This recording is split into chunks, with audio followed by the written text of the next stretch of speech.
Hey guys, Red here. Today I'm going to do a quick, basic video about stats in the Bravely games and how they work. Let's get to it. So you may have been playing around in the character menus in Bravely Default or Bravely Second, and notice some strangely named stats. You might also be looking for a way to understand them. Well, here I am. First, let's investigate your equipment page. There are 3 pages of stats here. The first is one that's easily understandable. Hand, physical defense, magic attack, magic defense, aim, and evade. Hand stats, when containing a weapon, make up your physical attack damage or can increase your magic attack, and shields or other pieces of equipment can increase the other stats like defense and such. Aim determines your effective ability to hit the enemy, and evade controls your ability to dodge enemy attacks, as well as affecting how many hits the enemy can land. Now, these are simple enough, but to tell the truth, these aren't the stats that truly matter. On the second stats page, you will find multiple new stats with 3-letter names. These are your base values, the numbers where those first page values are derived from. Obviously, higher numbers mean stronger stats here. HP and MP are self-explanatory. These are the sizes of your health and magic point pools. STR stands for strength and controls your physical attack power. VIT, or vitality, affects your physical defense capability. INT is intelligence, and while it affects your magic attack power, it also has influence over your ability to inflict status ailments. The inverse value MND, or mind, handles magic defense, healing power, and the ability to avoid taking ailments. DEX is for dexterity and deals with physical attack accuracy and brave attack chances, aka battles where you start with 1 BP. Also note that bows and rifles use dexterity instead of strength when calculating their damage. And lastly, AGI is agility.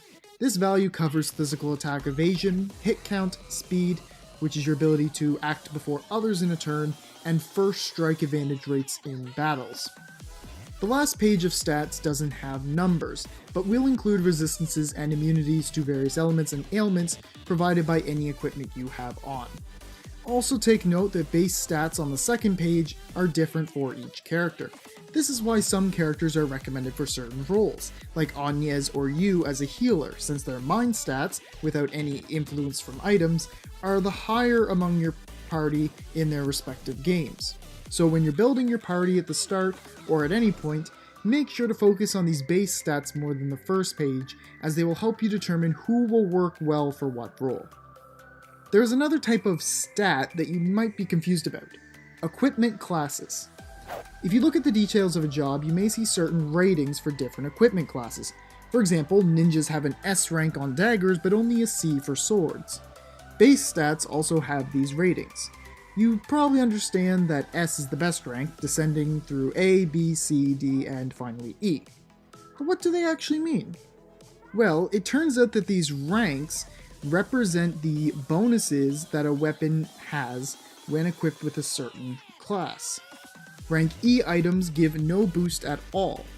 Rank D items have a 20% boost, rank C gives 40%, rank B 60%, A is 80%, and rank S gives a 100% boost to that item's stats, or rather, the item does twice as well as it does at its base value.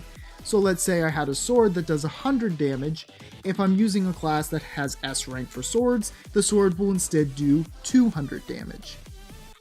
This ranking is applied to any equipment items you use, as well as the main job you have selected. This is why you become stronger with magic when you main Black Mage, or tankier when you choose something like a Knight or Guardian. You may also be wondering if there's any way to permanently increase your base value stats to make your character stronger. I made a video on how to do this. You can find it in the description or at the end of this video. It has to do with bun farming. But I hope this was informative to you, or at the least interesting. If you have any requests for future videos, have a topic you'd like me to cover, or any other questions at all, feel free to leave a comment below. Clicking big red buttons gives me strength. Thanks for watching, and I'll see you soon.